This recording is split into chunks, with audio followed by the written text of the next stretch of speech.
అయితే మేము 2001 నుంచి ప్రార్థన సెల్స్ అనేకమైన ప్రాంతాల్లో అనేకమైన చోట్ల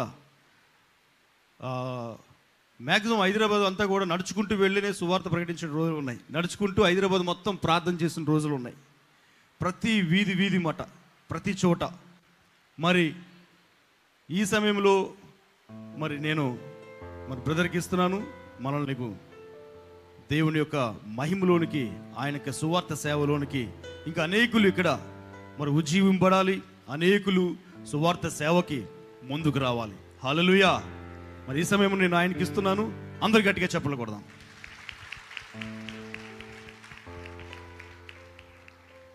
ప్రైజ్ ది లార్డ్. హల్లెలూయా. దయచేసి కూర్చునండి. మీ అందరు కూడా ప్రభువైన యేసుక్రీస్తు పరిశుద్ధ నామంలో వందనాలు తెలియజేస్తా ఉన్నాను. మరి నిజంగా చాలా సంతోషం. ఈ యొక్క పునరుద్ధాన దినం, పరిశుద్ధ దినం రోజు మీతో కలిసి మరి దేవుని యొక్క సేవకులు ప్రాఫెట్ ఆఫ్ గాడ్ రవిచంద్ర గారిని ప్రభు ఎన్నుకొని ఈ ప్రాంతంలో గొప్ప పరిచర్య చేస్తున్న విధానం బట్టి వందనాలు. మరి నిత్యముగా is a man of compassion, కనికరముతో నింపబడిన పాస్టర్ గారు. గడే చెబులోడదామా? చాలా and is a generous giver, మంచి సహాయము చేసే గుణము అండ్ చాలా ధైర్యం కూడా. మేము ఒకసారి కాకినాడ వెళ్ళినప్పుడు సువార్త ప్రకటించడానికని కాకినాడ ఒక ప్రాంతంలో ప్రకటించి మేము వచ్చే ముందే ఎవరింట్లో అయితే దెయ్యం పట్టిందో ఆ దెయ్యం చెప్పేస్తుంది, సేవకులు వస్తున్నారు నా ఒళ్ళంతా మంట అని. మేము ఎప్పుడైతే ఇంట్లోకి వెళ్ళినామో అనేకమైన విగ్రహాద సంబంధమైన ఉంటే బ్రదర్ గారు వెంటనే వాటి అన్నిటిని విరగొట్టేశారు. హల్లెలూయా. Is a man filled with boldness. ఏంటంటే అపోస్తులకు దేవుని సేవకు కావాల్సింది ధైర్యం ఈ కాలంలో. హల్లెలూయా. సో ఈ యొక్క ఉదయకాల సమయంలో మన ధ్యానం నిమిత్తము కీర్తనల గ్రంథము 2వ కీర్తన 6వ వచనము. మరి రిఫరెన్సెస్ చదివేవారు దయచేసి గట్టిగా తొందరగా చదవాలి. 6-7 వచనాలు. నేను నా పరిశుద్ధ పర్వతమైన సియోను మీద నా రాజును ఆసీనునిగా చేసి ఉన్నాను. కట్టడను నేను వివరించెదను. యెహోవా నాకు ఇలాగు సెలవిచ్చెను, నీవు నా కుమారుడవు, నేడు నిన్ను కనియున్నాను. చాలండి. ప్రార్థన చేసాము. తలలు వంచినట్లయితే మరి ఎవరెవరు ప్రార్థన చేస్తాము? దేవుని వాక్యము తెలియజేస్తుంది, మనుషుడు రొట్టె వల్ల మాత్రమే కాదు కానీ దేవుని నోటి నుండి వచ్చి ప్రతి మాట వలన జీవించును. ప్రియమైన దేవుని బిడ్డలారా, యొక్క మధ్యాహ్న కాల సమయంలో ఇదిగో మనము దేవుని యొక్క మహిమను చూడబోతూ ఉన్నాము. ఆయన స్వరమును వినబోతూ ఉన్నాము. ఆయన పరిశుద్ధాత్మ శక్తిని మనము కనులారా అనుభవించబోతూ ఉన్నాము. ఆయన వాక్యమే మనల్ని బ్రతికిస్తుంది, బాధలలో నెమ్మదిస్తుంది. ప్రార్థన చేసాం. అయ్యా తండ్రి, నేను నీ స్వరము వినడానికి వచ్చి ఉన్నాను, నువ్వు నాతో మాట్లాడు. నేను నిలబడిన ఈ యొక్క సేవకుడు కాదు నాయన. మనుషులు మాట్లాడితే నేను చనిపోతానేమో, కానీ నువ్వు మాట్లాడితే నేను బ్రతుకుతాను. ఎవరికి వారు ప్రార్థన చేసుకుందామా? కొద్దిసేపు మన ప్రాణాత్మ శరీరం మనము సమర్పించి. పరలోకమందున తండ్రి, యేసు పరిశుద్ధ నామములో మీకు వందనాలు. అయా ఈ పునరుద్ధానం పరిశుద్ధనం రోజు నీ లేఖనములు మీ పాదస్సును తీసుకుని వస్తున్నాం. అయా నీ వాక్యము మంచి నేల మీద పడిన విత్తనం వలె 100 రెట్లు ఫలించును గాక అని ప్రకటిస్తున్నాము. నేను నీ బిడ్డలకు వినగలే చెవులు, గ్రహించే హృదయము, అర్థం చేసుకునే మనస్సును దయచేయండి. ఈ వాక్యంకు వ్యతిరేకంగా వస్తున్న ప్రతి ఒక్క దురాత్మ, చీకటి, అవిత్రాత్మ శక్తులను యేసులో బంధిస్తున్నాము తండ్రి. ఈ యొక్క గది అంతట్లో ప్రభా, ఈ ఆవరణంతో పరిశుద్ధాత్మదేవాన్ని దూతల కాపుదల, నైనా నీ భద్రత, ఆత్మ సంచారము దయచేయండి. నైనా కళల ద్వారా మీరు మాట్లాడే, దర్శనం ద్వారా మాట్లాడండి. వాక్యము వింటుండగానే యేసునామములో స్వస్థతలు జరుగునుగాక, అద్భుతములు జరుగునుగాక, ఆశ్చర్య కార్యాలు జరుగునుగాక తండ్రి. ఆయన మత్తయి 8:8, లూకా 7:7 ప్రకారం అయా నీ మాట మాత్రం సెలవయ్యి ప్రభువా. నేను ఇదో నీ మాటలు విత్తుచుండగా నూతన కార్యములు యేసులో జరుగునుగాక, ఎన్నడూ చూడలేని కార్యములు వారి జీవితంలో జరుగునుగాక, ఎల్లనేని కార్యములు నేనైతే సూచక్రియలు యేసు నామములో జరుగునుగాక అని ప్రకటిస్తున్నాం. మీరు మహిమ పొందమని యేసు నామములో ప్రార్థిస్తున్నాం తండ్రి, ఆమేన్. గట్టిగా హల్లెలూయా చెప్దామా? హల్లెలూయా. I'm really blessed and happy to be here, and I'm really delighted to have my friend prophet Ravichandra మరి గొప్ప పరిచర్య, ఎంతో మరి రైట్ ఫ్రమ్ ద స్క్రాచ్. అంటే ఒక ఇల్లు కట్టాలంటే పునాది వేయాలా, పునాది తవ్వి చేయడం చాలా కష్టము. సో అలాంటిది ఈ ప్రాంతంలో చేయడము చాలా కష్టము, ఎందుకంటే ఎక్కువ విగ్రహారాధికులు ఉన్న ప్రాంతము. మరి దేవుడు గొప్పగా మరి సంఘమును విస్తరించును గాక. హల్లెలూయా. సో మన ధ్యానం నిమిత్తము కీర్తనల గ్రంథము 2వ అధ్యాయము 6-7 వచనాలను మనం జాగ్రత్తగా చూసినప్పుడు, this is called the Messianic Psalms, మెస్సయాను గూర్చిన కీర్తనలు. ఎప్పుడు తండ్రి అయిన దేవుడు యేసు ప్రభు వారిని కని ఉన్నాడు, ఎప్పుడు తండ్రి అయిన దేవుడు ప్రభు అయిన యేసు క్రీస్తు వారిను కని ఉన్నారు. ఎప్పుడు కని ఉన్నారు? ఒకసారి లేఖనంలో చూద్దాం. మత్తయి సువార్త 27వ అధ్యాయము 50వ వచనము దయచేసి తీసిన వారు క్లుప్తంగా చదవండి. మత్తయి సువార్త 27:50.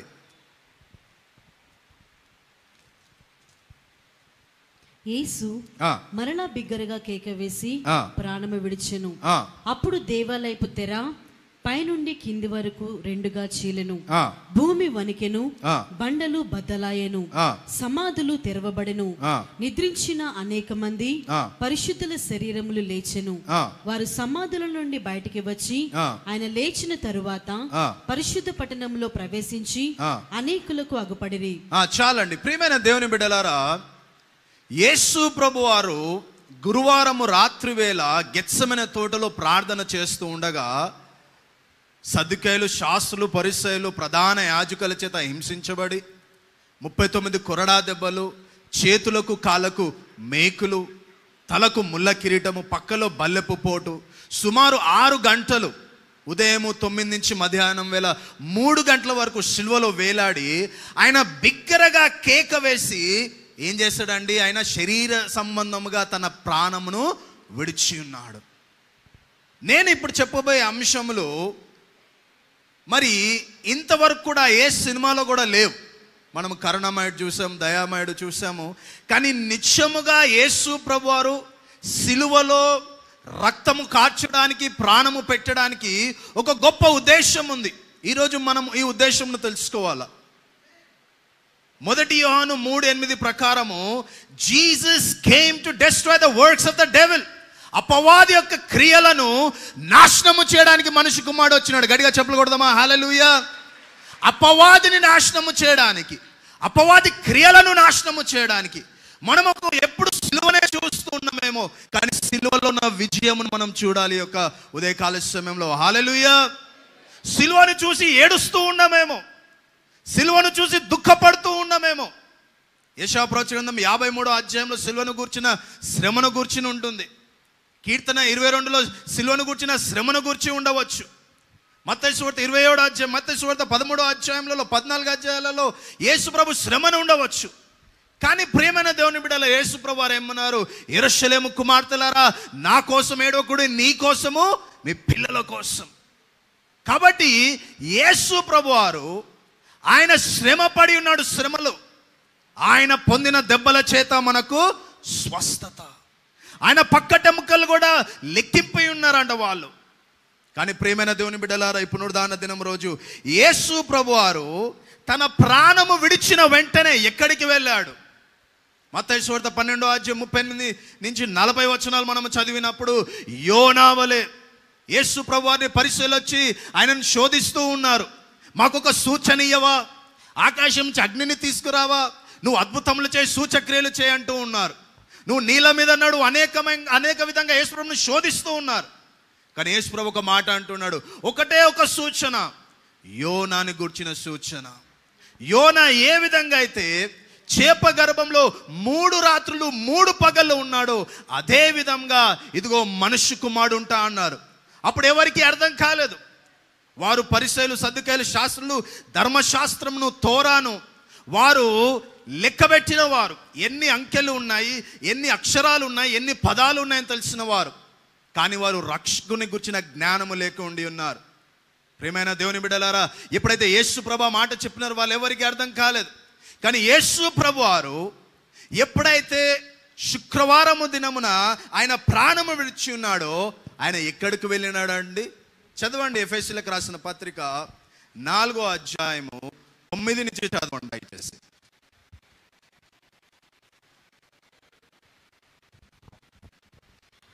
ఆరోహణమాయనగా ఆయన భూమి యొక్క క్రింద భాగములకు దిగిననియు అర్థమిచ్చుచున్నది కదా. దిగినవాడు తానే సమస్తము నింపునట్లు ఆకాశ మండలములన్నిటికంటే మరి పైకి ఆరోహణమైన వాడునై ఉన్నాడు. చాలండి, జాగ్రత్త వినండి. మనము వాక్యము నేర్చుకునే వారిగా ఉండాలి. ప్రవచనం 6:6 వచ్చిన ప్రకారము ఆయన బలులను కోరట్లేదు, కానీ దేవుని గురించిన జ్ఞానముని ఆయన ఇష్టపడుతున్నాడు.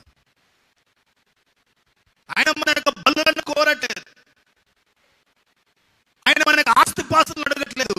దేవుని గురించిన జ్ఞానమే నాకు ఇష్టం అంటూ ఉన్నాడు. అందుకే జుంటెత్తేనే దారుల కన్నా మధురమైనది దేవుని యొక్క వాక్యము. మేల్మి బంగారం కన్నా కోరదగినది దేవుని వాక్యము. చాలా మంది వాక్యము తల కింద పెట్టుకుంటారు, చాలా మంది దేవుని వాక్యం మూక్కుతారు. ఏమైనా వస్తుందా? ఏమీ రావు. దేవుని వాక్యం, ఆయన ధర్మశాస్త్రం దివారాత్రి ధ్యానించేవారు ధన్యులు. వాక్యమును ధ్యానించాలి, మనం వాక్యమును చదవాలి, వాక్యము ప్రకటించాలి, వాక్యమునే పలకాలి. ఆ వాక్యమే కృప సత్య సంపూర్ణుడిగా శరీరాధారిగా మన మధ్యలో నివసించాడు. ఆయనే ప్రభు, ఆయన యేసు. హల్లెలూయా. All you need is the word of God. దేవుని వాక్యం. ఈ యొక్క దేవుని వాక్యం సుత్తి లాంటిది మనల్ని సరిచేస్తుంది, అగ్ని లాంటిది మనల్ని కాల్చివేస్తుంది. దేవుని యొక్క వాక్యము సబ్బు లాంటిది మనల్ని కడిగి వేస్తుంది, ఉతక స్నానం చేస్తుంది. దేవుని యొక్క వాక్యము, దేవుని యొక్క పరిశుద్ధ గ్రంథం మనం చూసినప్పుడు అద్దము లాంటిది, మన యొక్క నిజస్థితిని చూస్తుంది.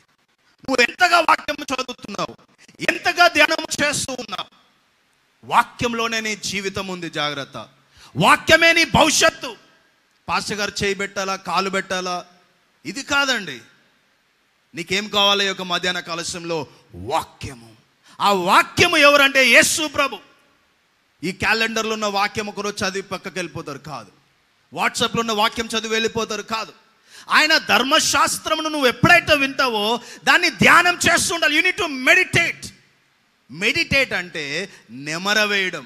మీరు ఎప్పుడైనా రోడ్డు మీద ఒక ఒక ఒక బఫెలోని, ఒక బర్రెను చూసినప్పుడు అది గడ్డి ఏం చేస్తుందండి? దవడకు పెట్టుకొని నెమర వేస్తుంది. You need to meditate. వాక్యము ధ్యానించాలి. ఏ వాక్యమైతే చదువుతావో, ఏ వాక్యమైతే వింటావో అదే వాటిని పలకాల. ఆ వాక్యమే నీ కొరకు అద్భుతాలు సూచక్రియలు చేస్తుంది. హల్లెలూయా. ఆ వాక్యము నీ కొరకు అన్నీ నెరవేరుస్తుంది. ఇది మనుషులకు అసాధ్యమేమో, కానీ దేవునికి సమస్తము సాధ్యం. కాబట్టి దేవుని యొక్క వాక్యం మనం చదివినప్పుడు ఎఫెసీ 4:11 ప్రకారము ఆయన ఆరోహణమాయనగా ఆయన భూ దిగంతం వరకు ఏమైపోయినారండి? ఆయన దిగిపోయినారు. ఈ మాట అండర్లైన్ చేసుకోండి. యేసు ప్రభువారు ప్రాణం విడిచిన వెంటనే ఎక్కడికి వెళ్ళారండి? ఆరోహణం అనగా ఆయన భూ దిగం కిందకు వెళ్ళాడంట, అంటే పాతాళము. ఆరోహణము కాకముందు యేసు ప్రభు ఎక్కడ వెళ్ళారు? 3 రాత్రులు 3 పగళ్ళు. మత్తయి సువార్త 12:38 నుంచి 40 వచనాలు చూసినప్పుడు ఆయన ఎక్కడికి వెళ్ళాడండి? ఆయన పాతాళంలోనికి వెళ్ళాడు. పాతాళము ఎవరి వశము? మరణము తాళపు చెవులు ఎవరి దగ్గర ఉన్నాయి? యూదుల ఆచారం ప్రకారము ఒక వ్యక్తి చనిపోతే 2 ప్రదేశాలు. ఎవరైతే నీతిమంతులు ఉన్నారో వారు పరదైసులో ఉంటారు, ఎవరైతే అవినీతి పరులు ఉంటారో, భక్తిహీనులు ఉంటారో వారు పాతాళంలో ఉంటారు. జాగ్రత్త వినండి. యేసు ప్రభు వారు ఆరోహణమాయన అనగా, చదవండి అమ్మా మాట 4:9-11. ఆరోహణమాయనగా ఆయన భూమి యొక్క క్రింద భాగములకు దిగిన. చాలమ్మా. భూమి క్రింద భాగంలోకి దిగిపోయి ఉన్నాడు. ఎందుకు దిగిపోయి ఉన్నాడు? ఆయన వాక్యము మనం జాగ్రత్తగా చదివినప్పుడు, ఎప్పుడైతే యెషయా 14 ప్రకారము సాతాను పరలోకం నుండి త్రోయబడ్డాడో, తనతో వచ్చిన 300 దూతలు మహిమను కోల్పోయి పాతాళంను ఆధీనము చేసుకున్నారు. వారు మధ్యాకాశంను ఆధీనము చేసుకున్నారు. యేసు ప్రభు వారు ఎక్కడికి వెళ్ళారు? పాతాళంలోనికి. పండితుల ప్రకారము, యూదుల లెక్క ప్రకారము, శాస్త్రాల ప్రకారం ఒక ఆత్మ చనిపోయిన వెంటనే ఎక్కడికి వెళ్తుందండి? భక్తిహీనులైతే, అవినీతి పరులైతే ఎక్కడ పోతారంట? వారు పాతాళంలో. కానీ ఎవరైతే నీతిమంతులు, భక్తులు, దేవుని వాక్య ప్రకారం చేస్తారో వారు పరదేశంలో వెళ్తారు. యేసు ప్రభువు చనిపోయిన వెంటనే ఆయన ఎక్కడికి వెళ్ళినాడు? పాతాళంలో వెళ్ళినారు. జాగ్రత్తగా వినండి. ఆయన పాతాళంలో వెళ్ళి ఏమి చేస్తూ ఉన్నాడు చూడండి. కొలస్సీ పత్రిక 2వ అధ్యాయము 12వ వచనం నుంచి జాగ్రత్త చదవండి. కొలస్సీ 2:12 నుంచి.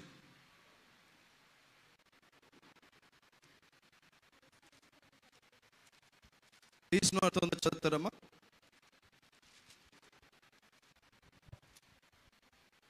మీరు బాప్తిస్మమందు ఆయనతో కూడా పాతిపెట్టబడిన వారై ఆయనను మృతులలో నుండి లేపిన దేవుని ప్రభావమందు విశ్వసించుట ద్వారా ఆయనతో కూడా లేచితిరి. చాలండి. మనం ఎప్పుడైతే యేసు ప్రభువుని ఒప్పుకొని హృదయమందు విశ్వాసం ఉంచుతామో, నోటి ద్వారా ఒప్పుకుంటామో, అదే రోజు మనం యేసుతో కూడా పాతి పెట్టబడ్డాము. హల్లెలూయా. ఎప్పుడైతే యేసు ప్రభువారు 3వ దినంన లేచి ఉన్నారో అదే రోజు మనము కూడా ఆయనతో కూడా లేచి ఉన్నాం. మనం ఎప్పుడు పాతి పెట్టబడ్డాము, ఎప్పుడు లేచి ఉన్నాం.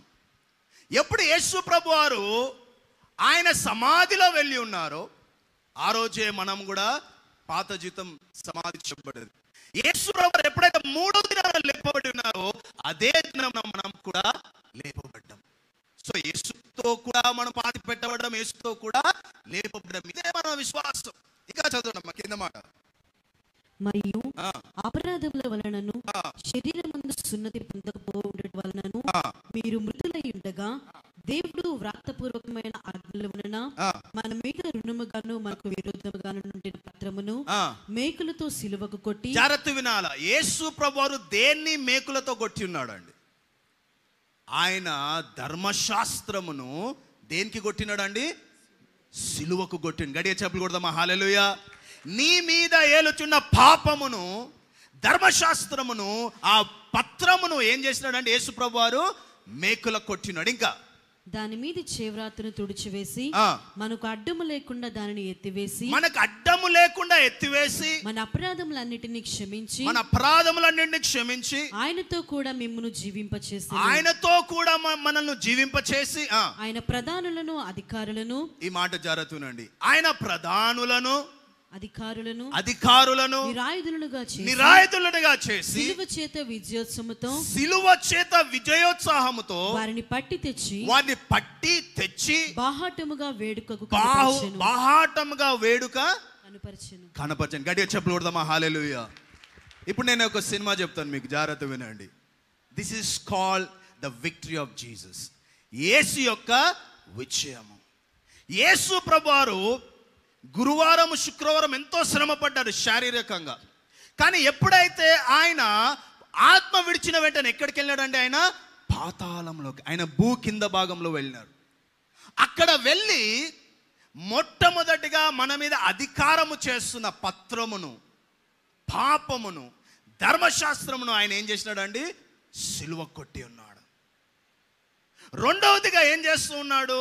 ఆయన మనల్ని బ్రతికింపజేస్తూ ఉన్నాడు. మూడవదిగా ఆయన అధికారులు అంటే అంధకార, దురాత్మ, చీకటి, సాతాను శక్తులను ఆయన పాతాళంలో ఈ 3 రోజులు ఏం చేస్తున్నాడు? 3 దినములు అంటే is fighting with the powers of darkness. అధికారులతో ఆయన పోరాటము చేస్తున్నాడు, దురాత్మలతో పోరాటము చేస్తున్నాడు, అంధకార సాతాను శక్తులతో పోరాటం చేస్తున్నాడు. గట్టిగా చెప్పులు కొడదామా? హల్లెలూయా. Is fighting with the devil. దురాత్మలతో పోరాటము చేస్తూ ఉన్నాడు. వాటిని పట్టి తెచ్చి బాహాటముగా వేడుక చేసినాడు అంట. హల్లెలూయా. దావీదు కూడా వాక్యంలో చూసినప్పుడు ఆయన ఇదిగో గొల్లియాతు యొక్క తలను నరికి తెచ్చినాడు అంట. హల్లెలూయా. ప్రియమైన దేవుని బిడ్డలారా, పాతాళంలో యేసు ప్రభువు అని ఎవరిని ఓడించినాడండి? మరణమును, పాపమును, సాతాను, పాతాళమును జయించి తిరిగి లేచిన మృత్యుంజయుడు ఎవరైనా ఉన్నారంటే ఆయన ప్రభు, ఆయన యేసు. గట్టిగా చెప్పులు కొడదామా? హల్లెలూయా. యేసు ప్రభువు నీకు విజయము తీసుకురావడం కోసం ఆయన వాటి అన్ని శక్తులను, మనల్ని పట్టి పీడిస్తున్న మరణమును, మనల్ని పట్టి పీడిస్తున్న సాతానును, మనల్ని పట్టి పీడిస్తున్న పాపమును, పాతాళమును ఏం చేసినాడు ఆయన? పట్టి తెచ్చి ఆయన బాహాటంగా ఏం చేసినాడంట? వేడుక చేసినాడంట. హల్లెలూయా. He conquered our sin, death and Satan and hell. ఈరోజు మనము విజయము పొందిన వారముగా ఉన్నాము, బాధితులము కాదు. We are not victims but victorious. ఈరోజు ప్రియమైన దేవుని బిడ్డలారా, దేవుని వాక్యం వింటున్న దేవుని బిడ్డలారా, యేసు ప్రభువారు నీకు విజయమునిచ్చి ఉన్నాడు. యేసు ప్రభువారు 1 పేతురు 3:18 ప్రకారము ఆయన చెరసాలలో ఉన్న పాత నిబంధన పరిశుద్ధుల దగ్గరికి వెళ్ళి ఏం ప్రకటిస్తున్నాడు అండి? ఆయన సువార్తను ప్రకటించి ఉన్నాడు. ఆయన విజయమును మనకి ప్రకటిస్తూ ఉన్నాడు. ఈరోజు మనము ఏమి ప్రకటిస్తూ ఉన్నాం? ఆ విజయమును మనం పొందుకుంటూ ఉన్నామా? 1 కొరింథీ 15:57 ప్రకారము యేసు క్రీస్తు ద్వారా మనకేమున్నదండి? చదవండి ఆ మాట. ఆయనను మన ప్రభు అయిన యేసుక్రీస్తు మూలముగా మనకు జయము అనుగ్రహించుచున్న దేవునికి స్తోత్రము కలుగును గాక. మనం అర్థం చేసుకోవాలి, ఆయన మనకు విజయమునివ్వడానికి ఆయన శిలువ మరణం పొంది ఉన్నాడు. విజయం దేని మీద విజయం పొందాలి? దేని మీద మనం విజయం ప్రకటించాలి? ప్రియమైన దేవుని బిడ్డలారా, నీ పేదరికం మీద దేవుడు విజయం ఇచ్చి ఉన్నాడు. ప్రియమైన దేవుని బిడ్డల, సాతాను క్రియల మీద దేవుడు మనకు విజయం ఇచ్చి ఉన్నాడు. దేని మీద విజయం? ఒకానొక సమయంలో హైదరాబాద్లో గొప్ప రోగముతో అందరూ చనిపోతూ ఉంటే ఒక గొప్ప సేవకుడు ప్రార్థన చేశారు. మలేరియాతో చనిపోతున్నారంట. దేవుడు ఒక గొప్ప విజయం ఇచ్చినాడు, మందును కనుగొన్నాడు. ఈరోజు మీరు పట్టుకున్న మొబైల్ ఫోన్ కానీ, మీ దగ్గర ఉన్న పెన్ కానీ, బటన్ కానీ, క్లోరోఫామ్ మందు కానీ, ఇంజెక్షన్ కానీ, పిన్ కానీ, కంప్యూటర్స్ కానీ, ఫ్యాన్స్ కానీ, బైక్స్ కానీ, కంప్యూటర్స్ కానీ, ఏరోప్లేన్స్ కానీ, సైకిల్స్ కానీ, ఏ టెక్నాలజీ చూసినా కానీ దేవుడు వాటికి విజయం ఇస్తున్నాడు. ఎవరి ద్వారా ఇస్తున్నాడు? దేవుని యొక్క బిడ్డల మీద దేవుని ఆయన బిడ్డలకు విజయం ఇస్తూ ఉన్నాడు. ప్రియమైన దేవుని బిడ్డలారా, దేవుడు మనకు విజయం ఇవ్వడానికి వచ్చి ఉన్నాడు. మనము దేని వెంబట వెళ్తూ ఉన్నాము? దేని గురించి ఎక్కువ పోరాటము చేస్తున్నాము? మన కొరకు అన్నీ చేసి అన్నిటిని కూడా ఆయన ముగించిన దేవుడు. యేసు క్రీస్తు ద్వారా మనకు విజయము కలుగును గాక. ఆ విజయమునకు వారసులుగా దేవుడు మనల్ని చేసి ఉన్నాడు. ఒకసారి పేతురు యోహాను ఆలయంలో వెళ్తున్న సమయంలో ఒక బిచ్చగాడు అడుగుతున్నాడు, ఏమైనా విడిచి నాకు పొందుకుంటానా అని. పేతురు అంటున్నాడు, వెండి బంగారు నా యొద్ద లేదు, కానీ ఇదిగో నాకు కలిగి ఉన్న యేసు నామములో, నజరుడైన యేసు నామములో లేచినాడు అనగానే ఆయన గంతులు వేస్తూ ఉన్నాడు. హల్లెలూయా. ఈరోజు ఆ విజయము యేసు నామములో ఉన్నది. ఆ విజయం ఆ వాక్యంలోనే ఉన్నది. నీకు దేని మీద విజయము కావాలి? ప్రభువారు ఈ made us more than conquerors. మనము జయించిన వారిగా ఉన్నాము. ప్రకటన గ్రంథం 1:18 చదివినప్పుడు యేసు ప్రభువారు ఆయన అల్ఫా ఒమేగాగా ఉన్నాడు, ఆదియు అంతముగా ఉన్నాడు, మొదటివాడు కడపటివాడిగా ఉన్నాడు. ఇదిగో నేను మృతుడైనైతే నేను తిరిగి లేచిన వాడను, మరణమొక్కయు పాతాళముకు తాళపు చెవులు కలిగిన వాడను. హల్లెలూయా. ఈరోజు పాతాళము తాళపు చెవులు, మరణము తాళపు చెవులు ఎవరి దగ్గర ఉన్నాయండి? ప్రభు అయిన యేసు. నీ జీవితంలో విజయము కావాలి. యేసు ప్రభు ఆ విజయమును మనల్ని ఆయన మనకు అనుగ్రహించి ఉన్నాడు. He gave us victory.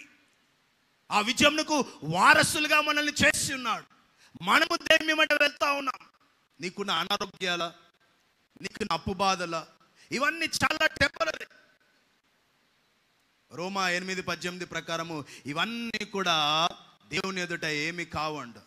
It's all temporary. దేవుడిచ్చే మహిమ ఎదుట ఇవన్నీ ఎన్న తగినవి కావు. నీకు యేసు ప్రభువారు శిలువ మరణము ద్వారా విజయం ఇచ్చినాడు. నువ్వు విజయమునే పలకాల. సాతాను మీద దేవుడు విజయం పొందినాడు. చాలా మంది అంటారు, బ్రదర్ సాతాను పోట్లేదు బ్రదర్ అంటారు. రోమా 16:19 ప్రకారము సమాధానకర్తకు దేవుడు అతి శీఘ్రంగా సాతాను ఎక్కడ తొక్కుతా అన్నాడండి? చాలా నా నెత్తి మీద ఉంది బ్రదర్, నా ఇంట్లో ఉంది బ్రదర్. వాక్యం ఏమంటుంది? 93వ కీర్తన, 97వ కీర్తన, 99వ కీర్తన, 47వ కీర్తనలో 48వ కీర్తన, ప్రభు రాజ్యం ఏలుచున్నాడు. హల్లెలూయా. ఆయన రాజ్యం ఏలుచు ఉన్నాడు. ఆయన రాజుల రాజుగా, ప్రభుల ప్రభుగా. మార్కు 16:19 ప్రకారము ఆయన తండ్రి కుడిపార్శ్వం ముందు ఆసీనుడై ఆయన ఏలుచూ ఉన్నాడు. రోజు రోజు ప్రపంచాలు మారిపోతూ ఉన్నాయి, దేశాలు మారిపోతున్నాయి. అన్ని కులాల వారు, మతాల వారు యేసు ప్రభు రక్షకుడని తెలుసుకుంటూ ఉన్నారు. హల్లెలూయా.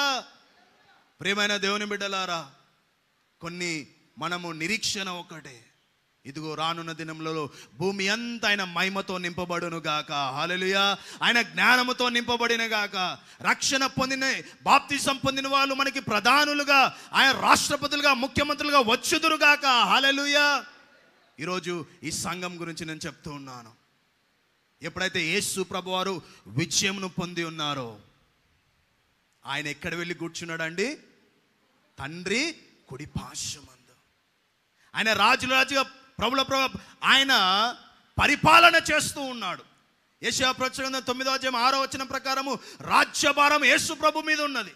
ఆయన ఆశ్చర్యకరుడు, ఆలోచనకర్త, బలవంతుడకు దేవుడు, నిత్యుడకు తండ్రి, సమాధానముకు అధిపతైన వాడు. ఆయన అన్ని దేశాలను ఆయన వైపుకు ఆయన ఆకర్షిస్తూ ఉన్నాడు. కీర్తన 2:8 ప్రకారము అడుగుము జనములను నిన్ను స్వాస్యముగా భూదిగంతములు. ఈరోజు యేసు ప్రభు అడుగుతూ ఉన్నాడు. ఆయన సువార్తకులను పంపిస్తూ ఉన్నాడు. ఆ సువార్తకులలో ఒక దేశంకి సువార్త ప్రకటిస్తూ ఉన్నాడు. ఆయన సువార్త ప్రకటిస్తుంటే ఏ దేశమైతే యేసును అంగీకరిస్తుందో దేవుని యొక్క రక్షణ వాళ్ళ మీద వస్తుంది. హల్లెలూయా. దేవుని యొక్క దీవెన, పేదరికం వెళ్ళిపోతుంది, దారిద్ర్యత వెళ్ళిపోతుంది. వాళ్ళు సైన్స్ టెక్నాలజీతో అడ్వాన్స్ అవుతా ఉన్నారు. ఏ దేశమైతే సువార్తను విసర్జిస్తుందో, ఏ వ్యక్తి అయితే క్రీస్తును విసర్జిస్తున్నారో దేవుని యొక్క ఉగ్రత వారి మీద వస్తుంది. జాగ్రత్త. ప్రియమైన దేవుని బిడ్డలారా, ఎప్పుడైతే విజయము పొంది ఉన్నాడో ఆయన ఒక నూతన సృష్టిని చేస్తున్నాడు. 2 కొరింథీ 5:17 ప్రకారం ఎవడైనా క్రీస్తునందు ఉన్నడల వాడు నూతన సృష్టి. ఈ సృష్టి గురించి నేను చెప్పి ముగిస్తాను, ఇంకా 10 నిమిషాలు ఉంది. ఈ సృష్టి యేసు ప్రభు యొక్క శరీరము. హల్లెలూయా. గడి చెప్పులు కొడదామా? హల్లెలూయా. ఈ సృష్టి యేసు ప్రభు యొక్క వధువు సంఘము. హల్లెలూయా. ఈ సృష్టి ఎదుట పాతాళ ద్వారములు నిలవలేవు. గడిగా చెప్పులు కొడదాము. హల్లెలూయా. వాక్యము మనము చదివినప్పుడు ఆదికాండము 22:17 నుంచి కొన్ని ప్రవచనాలు, యేసు ప్రభువులో 300 ప్రవచనాలు నెరవేరినాయండి. ఏ వ్యక్తిలో కూడా మనుష్య చరిత్రలో నెరవేరారు. There are more than 300 prophecies has been fulfilled in the life and ministry of Jesus. ఏ వ్యక్తిలో కాదు, ఏ చరిత్ర చూసినా కానీ ఒకటే ఒక సమాధి ఖాళీగా ఉంది, అది యేసు ప్రభు సమాధి. హల్లెలూయా. ఆయన చేస్తున్న నూతన సృష్టి ఒకసారి మనం చదివినప్పుడు ఆదికాండం 22:17 నుంచి చదివినప్పుడు అబ్రహాముతో అంటున్నాడు, నిశ్చయముగా నేను నిన్ను ఆశీర్వదిస్తాను, నిశ్చయంగా నేను నిన్ను విస్తరిస్తాను, నీ సంతతి వారు నీ శత్రుల గవిని స్వాధీనపరచుకుంటారు. జాగ్రత్త, ఈ మాట వినండి. ఒక ప్రవచనం. అబ్రహాము సంతతి వారు ఇస్సాకు, ఇశ్రాయేలు వారు. ఈరోజు వాళ్ళు జనాంగము 75 లక్షలు. కెమెరా కానీ, లేజర్ టెక్నాలజీ కానీ, డిఫెన్స్ కానీ, ఈరోజు ఆ సంతతి వారు ప్రపంచాన్ని ఏలుతా ఉన్నారు. హల్లెలూయా. అబ్రహాము సంతానం. ఇశ్రాయేలు ప్రజలు కొద్ది మందే, తిప్పికొడితే హైదరాబాద్ అంతా కూడా ఉండదు ఆ దేశం, ఇజ్రాయెల్ దేశం. దేవుడు వాగ్దానం చేస్తున్నాడు కాబట్టి నిశ్చయంగా దేవుడు ఇశ్రాయేలు ప్రజల్ని ఆశీర్వదించి విస్తరించినారు. నీ శత్రుల గవిని నీవు స్వాధీనపరచుకుంటావు. శత్రుల గవిని అనగా the gates of your enemies. Gates అనగా ధ్వజము, అధికారము అన్నమాట. ఒకప్పుడు ఆర్థిక వ్యవస్థ, విద్యా వ్యవస్థ, టెక్నాలజీ, సైన్స్, రాజకీయ వ్యవస్థ అంతా కూడా శత్రువుల చేతిలో ఉండేది. కానీ అబ్రహాముకు దేవుడు ఆశీర్వాదం ఇచ్చినాడు కాబట్టి ఇశ్రాయేలు ప్రజలు శత్రువుల దగ్గర ఉన్న ఆర్థిక వ్యవస్థను కానీ, విద్యా వ్యవస్థను కానీ, మెడికల్ వైద్య వ్యవస్థను కానీ, రాజకీయ వ్యవస్థను అన్నిటినీ కూడా వాళ్ళు స్వాధీనపరచుకొని దేవుడు అదే దేశంలో వారిని స్థిరపరిచి ఉన్నాడు. హల్లెలూయా. ఈరోజు మనం అందరం ఎవరండి? అబ్రహాము విశ్వాసులకు తండ్రి. ఆయన తండ్రి అయితే మనం ఎవరము? ఆయన కుమారులం. గలతీ 3:13 ప్రకారము అబ్రహాము ఆశీర్వాదములు నిశ్చయముగా ఎవరి మీద వస్తాయంట? ఆయన సంతతి అయిన మన మీద. ఈరోజు మన శత్రువుల గవి ఏంటిది? ఈరోజు ఎంతమంది క్రైస్తవులు రాజకీయాల్లో ఉన్నారు? ఎంతమంది ఎమ్మెల్యేస్ ఉన్నారు? ఎంతమంది ఎంపీస్ ఉన్నారు? ఎంతమంది గవర్నర్స్ ఉన్నారు? ప్రెసిడెంట్స్ ఉన్నారు? రాజులు ఉన్నారు? ఒకసారి కొన్ని దేశాలు వెళ్తే పాస్టర్ గారు వాక్యం చెప్పండి, ప్రార్థన చేయండి, అభిషేకం ఇవ్వండి, రాజు కూడా ప్రమాణ స్వీకారం చేయలేడు. బ్రిటిష్ రాణి కూడా పాస్టర్ గారు లేనిదే ప్రమాణ స్వీకారం చేయదు. కానీ మన దేశం ఎలా ఉంది? మనం ఎలా ఉన్నాం? రెండోది, వ్యాపారస్తులు. ఈరోజు ఎకానమీ అనేది, బిజినెస్ అనేది ఎవరి చేతిలో ఉంది?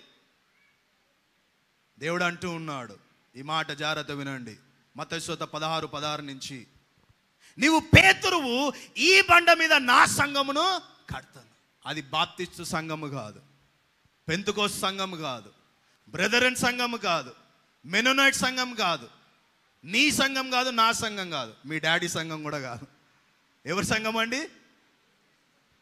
చెప్పండి, ఎవరి సంఘము? యేసయ్య సంఘం. అందరు కలిస్తేనే సంఘము, ఎవరికి వాళ్ళకుంటే సంఘం కాదు. There is no word called independent in the church. It's communion, సహవాసం. మనం కలిస్తేనే సంఘము, కలిస్తేనే దేవుని యొక్క శరీరము. ప్రియమైన దేవుని బిడ్డలారా, దేవుడు సంఘంతో అన్నాడు, సంఘం ఎదుట పాతాళ ద్వారములు నిలవలేవు. ఈరోజు సంఘములో రాజకీయ నాయకులు రావాలి, వ్యాపారవేత్తలు రావాలి, ఎడ్యుకేషనిస్ట్ రావాలి, డాక్టర్స్ రావాలి, ఇంజనీర్స్ రావాలి, బ్యూరోక్రాట్స్ రావాలి. ప్రియమైన దేవుని బిడ్డలారా, ఎప్పుడైతే సంఘము ద్వారా ప్రపంచం ఏలబడుతుందో, సంఘము ద్వారా ప్రపంచము స్థిరపడుతుందో, అప్పుడు శాంతి సమాధానం ఏలుతుంది. హల్లెలూయా. ప్రపంచంలో అత్యంత ధనవంతుడు ఎవరండి? Bill gates. ఎక్కువ రాజులు రాణులున్న దేశాలు, దేవుని యొక్క బిడ్డలు పరిపాలన చేస్తున్న క్రైస్తవ దేశాలు. ఈరోజు ఈ సంఘము ద్వారా దేవుడి ఇక్కడున్న ప్రాంతాన్ని స్వాధీనపరచుకోవాలనుకుంటున్నాడు. హల్లెలూయా. ఆర్పిజేఎస్ఎం సంఘము ద్వారా ఇక్కడ దేవుడు నూతన కార్యాలు జరుగునుగాక. హల్లెలూయా. ప్రియమైన దేవుని బిడ్డలారా, పాతాళ ద్వారంలో ఒకసారి ఈ యొక్క జీడిమెట్ల ప్రాంతం, హైదరాబాద్ ప్రాంతంలో రాజకీయ నాయకులు ఎవరైనా ఉన్నారంటే దేవుని సంఘం నుంచే రావాలి. మనము పరిపాలన చేయాలి. It is time to arise and rule. మనము లేచి పరిపాలన చేసే సమయము, స్వాధీనపరచుకునే సమయము పట్టణాలను. ఇది మన సమయము, సంఘము సమయం. సంఘం ఎదుట పాతాళ ద్వారములు నిలవలేవు. సంఘం ఎదుట ఎంతో గొప్ప పని ఉంది. సంఘం ద్వారా స్కూల్స్ స్థాపించాలా, కాలేజెస్ స్థాపించాలా, హాస్పిటల్స్ స్థాపించాలా. ప్రియమైన దేవుని బిడ్డలారా, ఈరోజు శత్రువుల చేతిలో ఉన్నాయి, అన్యుల చేతిలో ఉన్నాయి. ఒకసారి 60% ఆఫ్ ప్రపంచ దేశాల్లో చూసినప్పుడు ఎడ్యుకేషన్ కానీ, యూనివర్సిటీస్ కానీ, కాలేజెస్ కానీ, స్కూల్స్ కానీ, డిక్షనరీస్ కానీ, ఏది చూసినా కానీ ఎవరి ద్వారా వచ్చిందండి? 99% దేవుడు వారికి విజయం ఇచ్చి ఉన్నాడు. వాక్యము ద్వారానే మనకు ప్రగతి. గట్టిగా చెప్పులు కొడదామా? హల్లెలూయా. వాక్యము ద్వారానే మనకు విజయము, వాక్యము ద్వారానే మనకు ఆశీర్వాదం. మనం ముందడుగు వేయాలి అంటే వాక్యమే. మనకు సరిగా బట్టలు లేకుండే, సరిగా తిండి లేకుండే, అగ్రికల్చర్ కానీ, ఫైనాన్సెస్ కానీ, బిజినెస్ కానీ, ఎడ్యుకేషన్ కానీ, సంఘము ప్రార్థన చేసినప్పుడు దేవుడు ఆయన బిడ్డలకు జ్ఞానం ఇచ్చి ఉన్నాడు. వారే పెట్రోల్ని కనుగొన్నారు, ట్యూబ్లైట్స్ని కనుగొన్నారు. దేవుని వాక్యము చీకటిలోని ఆశ్చర్యకరమైన వెలుగులోనికి తీసుకువచ్చింది. ప్రియమైన దేవుని బిడ్డలారా, దేవుడు నిన్ను తలగా చేయడానికి ఆయన నిన్ను రక్షించి ఉన్నాడు. ఆశీర్వాదకరంగా చేయడానికి నిన్ను రక్షించి ఉన్నాడు. దీవెనకరంగా చేయడానికి, అప్పియడానికి దేవుడు చేయిస్తున్నాడు. బలహీన స్థితిలో కాదు. రాను రాను సంఘము బలపరచబడుతుంది కానీ బలహీనపరచబడదు.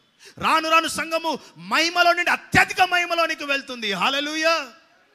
బలహీనపరచబడదు. బ్రదర్ గారు రీసెంట్గా 5 years ఆఫ్ యానివర్సరీ చేసినారు. స్టార్టింగ్లో ఎంతమంది ఉన్నారో నాకు తెలియదు, కానీ ఇప్పుడైతే మంచి నెంబరే ఉంది. రాను రాను అభివృద్ధి చెందుతుందా, బలహీనపడుతుందా? బలపరచబడుతుంది. మహిమలో నుండి మహిమలోనికి వెళ్తున్నాం. కాబట్టి ప్రియమైన దేవుని బిడ్డలారా, సంఘమునకు దేవుడు విజయం ఇచ్చినాడు. ఈ విజయము చాలామంది స్వస్థతలకే పెట్టేశారు. అదే మన లైఫ్ అయిపోయింది. అప్పులకే పెట్టేశారు. కాదు, సంఘము ద్వారా సమాజంని మనం స్వాధీనపరచుకోవాలి. హల్లెలూయా. సంఘంలో ఉన్న రుగ్మతలు. విలియం కేరీ గారు ఇండియా వచ్చినప్పుడు బాల వివాహము కొట్టివేస్తున్నారు. ఎప్పుడైతే భర్త చచ్చిపోతాడో భార్యను తీసుకెళ్ళి మంటలో వేసేవాళ్ళు, అది కొట్టివేసి ఉన్నాడు. అనేకమైన సోషల్ ఈవిల్స్ ఉన్నాయి. వాక్యము ద్వారా నక్సలైట్లు, దొంగలు, దరిద్రులు అందరూ మారుతూ ఉన్నారు. ఇది వాక్యంలో ఉన్న శక్తి. సంఘము ఎదుట పాతాల ద్వారములు నిలవచ్చు, విగ్రహారాధన ఉండవచ్చు, వ్యభిచారము ఉండవచ్చు. ఈరోజు ఈ సంఘము ద్వారా దేవుడు గొప్ప కార్యాలు చేయాలనుకుంటున్నాడు. హల్లెలూయా. నేను చాలా క్విక్గా, నా దగ్గర కొద్ది సమయం ఉంది, 3 minutes. ఎవరెవరైతే వ్యాపారం ఫస్ట్ పాలిటిక్స్లో ఉండాలనుకుంటే చేతులు ఎత్తండి దయచేసి. మీరు నిలబడండి. రాజకీయాల్లో నేను ఎమ్మెల్యేగా నిలబడాలి, ఎంపీగా నిలబడాలనుకుంటే నిలబడండి దయచేసి. ఎవరికి ఇంట్రెస్ట్ లేదా? లేదా నిలబడండి. Very good. ఒకసారి ఇలానే ఒక దగ్గర పాస్టర్ గారు వాళ్ళు చెప్పలేదన్నమాట, ప్రపంచ దేశాలు అంతా రాజులు, రాణులు, ప్రధాన ముఖ్యమంత్రులు మనోళ్ళే, ఇక్కడ మాత్రము మనం అందరి చుట్టూ తిరుగుతూ ఉన్నాం. దురదృష్టం. సో మన వాళ్ళు ఒక ఎమ్మెల్యే, ఎంపీ ఉంటే మనకి ఎన్ని ఎకరాలు జాగ వస్తుందండి? మనం వెళ్ళి అప్లికేషన్ పెట్టక ముందుకే బ్రదర్ ఎమ్మెల్యే అయినాడు అనుకోండి, మనకు 1-2 acres అనే పెద్ద స్టేడియం కట్టుకోవచ్చు. హల్లెలూయా. సో మీ చేతులంతా బ్రదర్ వైపు ఎత్తండి. Will pray. దేవుడు బ్రదర్, మీరు యూ వాంట్ టు కంటెస్ట్? మీరు ఆల్రెడీ ఉన్నారా? You want to contest? Very good. So brother గారు కంటెస్ట్ చేయాలనుకుంటున్నారు. సంఘం తరపున చేతులు ఎత్తండి, ప్రార్థన చేస్తాము. తండ్రి యేసు నామములో సంఘంగా ప్రార్థిస్తున్నాం. యేసు నామములో బిడ్డనైనా రాజకీయాల్లో విజయము పొందునుగాక. అపజయం నేషనల్ కొట్టివేస్తున్నాము తండ్రి. నాయన ఊహించలేని గొప్ప అత్యధికమైన విజయము, అడిగిన దానికంటే ఊహించిన దానికంటే ఎఫ్ఎస్సి 3:20 ప్రకారము విజయము కలుగునుగాక ప్రభువా. ఆమేన్. గట్టిగా చెప్పులు కొడదామా? హల్లెలూయా. వ్యాపారం చేసే వాళ్ళు ఎంతమంది ఉన్నారు? చేతులు ఎత్తండి. చిన్న వ్యాపారమైన పెద్దది, బిజినెస్ చేసేవాళ్ళు నిలబడండి. బిజినెస్ చేసేవాళ్ళు చూడండి, వ్యాపారం చేసేవాళ్ళు ఆదివారం వ్యాపారం చేయవద్దు. వ్యాపారం చేసేవాళ్ళు మీ దశం భాగాలను ఎక్కడ తీసుకురావాలండి? మలాకి 3 ప్రకారము దేవునికి సన్నిధి. ఆలోచన చేయండి. మన దగ్గర ₹1 కోటి వ్యాపారం చేసే ఒక వ్యాపారస్తునుడు అనుకోండి, ఎంత దశం భాగం ఇస్తాడండి? ఎంత ఎంత 10 లక్షలు. 10%. 10 లక్షలు సరిపోతాయా? So we need to pray. ప్రపంచంలో అత్యంతగా ధనవంతులు ఎవరు అంటే దేవుని బిడ్డలే. సంఘము కూడా. పేదరిక నిర్మూలన జరగాలంటే సంఘంలో ఉన్న వ్యాపారవేత్తలు నీతిగా, నిజాయితీగా, వాక్యానుసారంగా. ఆదివారం మనం బిజినెస్ కాదు, 6 దినములు కష్టపడండి, కానీ 7వ దినం ఎవరికి చెందినది? ప్రభువుకి. సో వీళ్ళ మీద మనం చేతులు ఎత్తుదాం. తండ్రి నాయన, వ్యాపారము యేసు నామములో ద్వితీయోపదేశకాండం 1:11 ప్రకారము 1000 రెట్లు అభిషేకము నాయన, 1000 రెట్లు ప్రభువా. Lord, I pray for the 1000-fold blessings Lord. అవునైనా మీరు కోల్గేట్ని మీరు ఆశీర్వదించున్నారు ప్రభు. అదే విధంగా నిన్న అఫిల్ నైనా ఆ మినిస్ట్రీస్ని మీరు ఆశీర్వదించినారు ప్రభా. ఇంకా అనేకమైన నీ యొక్క బిడ్డల బిజినెస్ని ప్రభా మీరు స్థిరపరిచినారు ప్రభా. యేసు నామంలో ఈ యొక్క వ్యాపారాలు విస్తరించి స్థిరపరచబడునుగా అని ప్రకటిస్తున్నాం. ఆమె దయచేసి కూర్చోండి బ్రదర్. సంఘంలో ఎవరైనా కానీ స్కూల్స్, కాలేజెస్ నడుపుతా ఉన్నారా? నడపాలని ఉందా? చేతులు ఎత్తారా? స్కూల్స్ అమ్మ నిలబడండి, నిలబడండి. స్కూల్స్, కాలేజెస్ ఉన్న వాళ్ళు. సో మన స్కూల్స్ పెరగాలి.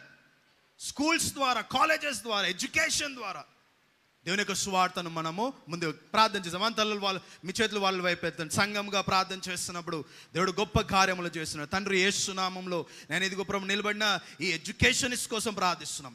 యేసు నామములో వారు అనేకమైన స్కూల్స్ స్థాపించబడును గాక, కాలేజెస్ స్థాపించబడును గాక, నైనా నూతనమైన తెరవబడును గాక ప్రభు. అవును తండ్రి, బైబిల్ కాలేజెస్ కూడా తెరవబడును గాక తండ్రి. మీరే మహిమ పొందండి. వారికి ఎవరు సాటి లేకుండా ఆ ప్రాంతం వారు స్వాధీన పరచుకొందురుగాక తండ్రి. గొప్ప అడ్మిషన్స్ జరుగునుగాక తండ్రి. క్వాలిటీ ఎడ్యుకేషన్ వారు ఇవ్వనుగాక తండ్రి. ఆమేన్. చివరిగా ఎంతమంది సేవలో ఉండాలనుకుంటున్నారు?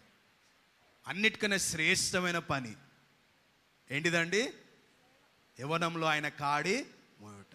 పళ్ళన్ని ఊడిపోయిన తర్వాత, ఎంటికల్లంతా అయిన తర్వాత, రిటైర్ అయిన తర్వాత కాదు.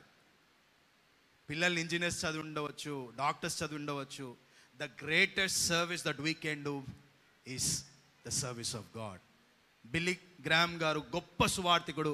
ఆయన ఎదుట 10 మంది ప్రెసిడెంట్లు మారినారు. ఆ ప్రెసిడెంట్స్ వచ్చి అడిగినారు, అయ్యా మీరు సువార్థికులుగా ఉన్నారు, దేశానికి రాష్ట్రపతిగా ఉండండి అంటే, ప్రెసిడెంట్ ఆఫ్ అమెరికా అంటే ప్రెసిడెంట్ ఆఫ్ ద వరల్డ్. అయ్యా నాకు వద్దన్నారు, నాకు వాక్యం చాలు. కాబట్టి ఎంతమంది సేవ చేయాలనుకుంటున్నారు? యవనస్తులు కానీ నిలబడండి దయచేసి, కోసం ప్రార్థిస్తాను. ఎఫెసీ 4:11 ప్రకారము ఆయన కొందరు అపోస్తులుగాను, ప్రవక్తలుగాను, బోధకులుగాను, సువార్థికులుగాను, సంఘ కాపరులుగా నియమించి ఉన్నారు. సో వాక్యము తెలియజేసిన ప్రకారము స్టడీ టు షో దై సెల్ఫ్ అప్రూవ్డ్ అంటు గాడ్. లేఖనంలో చదివి దేవునికి యోగ్యుడిగా కమ్మంటున్నారు. తండ్రి యేసు నామంలో మనం మన చేతులు వీళ్ళకి వైపెత్తుదామా? నజరుడైన యేసు క్రీస్తు నామంలో ఆర్పీజేఎం సంఘం నుంచి నైనా గొప్ప అపోస్తులు వచ్చుదురుగాక, నైనా కోత విస్తారం కోయడానికి పనివారు కొదువుగా అన్నారు. యేసు నామంలో గొప్ప ప్రవక్తలు లేపబడుదురుగాక, నైనా సువార్థికులు లేపబడుదురుగాక, సంఘ కాపరు లేపబడుదురుగాక. యేసు నామంలో తండ్రి గొప్ప బోధకులు లేపబడుదురుగాక. నైనా వారు నిత్యము వాక్యములోను నీ పరిచర్యలోను నైనా నమ్మకమైన మంచి దాసుడనే వాక్యము వినేంత వరకు, తుది శ్వాస వరకు నమ్మకమైన పరిచర్య వారు చేదురుగాక అని ప్రకటిస్తున్నాము తండ్రి. ఆమేన్. దయచేసి కూర్చోండి. మీ అందరికీ వందనాలు. మరి నేను నమ్ముతున్నాను ప్రవక్తల అభిషేకము సంఘం మీద ఉంది. హల్లెలూయా. I see the anointing of the prophets. ప్రవక్తల అభిషేకము ఈ సంఘం మీద ఉంది. సో ఎక్కువ మంది ప్రవక్తలు ఈ సంఘం నుంచి వస్తారు, ఎక్కువ మంది ప్రవక్తలు. సో వి ప్రే, ప్రవక్తలైన వారు ఒక వార్నింగ్, నోటికి ఏదొస్తుంది చెప్పొద్దు. దేవుడు మనకి ఏది చెప్తేనే అది మాత్రమే చెప్పాలా. ఏంటంటే బోధకులకు డబల్ శిక్ష ఉంటుంది అన్నమాట. కాబట్టి ప్రేమైన దేవుని బిడ్డలారా, ఎవరైతే అభిషేకము ప్రవక్తల అభిషేకం కలిగి ఉన్నారో వారిని మిస్యూజ్ చేయొద్దు. చాలామంది అభిషేకం నమ్ముకుంటూ ఉన్నారు. వాళ్ళు ఏమన్నా అనుకుంటారా అని చెప్పేసి లేని ఉన్నే చెప్పేస్తూ ఉన్నారు. ఒక ప్రవక్తగా చెప్పుకున్న ఒక వ్యక్తి ఒక బ్రదర్కి చెప్పారు, నీకు మగ పిల్లలు పుడతారని. 2 ఆడపిల్లలే పుట్టినారు. So God never likes that. దేవునికి యథార్థత కావాలా. కాబట్టి ఐ ప్రే, మరి బ్రదర్ రవిచంద్ర ద్వారా జరుగుతున్న పరిచర్య విస్తరించునుగాక, మీరు నూతన ప్రదేశంలో స్థిరపరచబడుదురుగాక. ఆమెన్. నా కోసం కూడా ప్రార్థన చేయండి. మరి కమ్యూనియన్ ఆఫ్ అపోస్టలిక్ చర్చెస్ అనే గొప్ప అపోస్తుల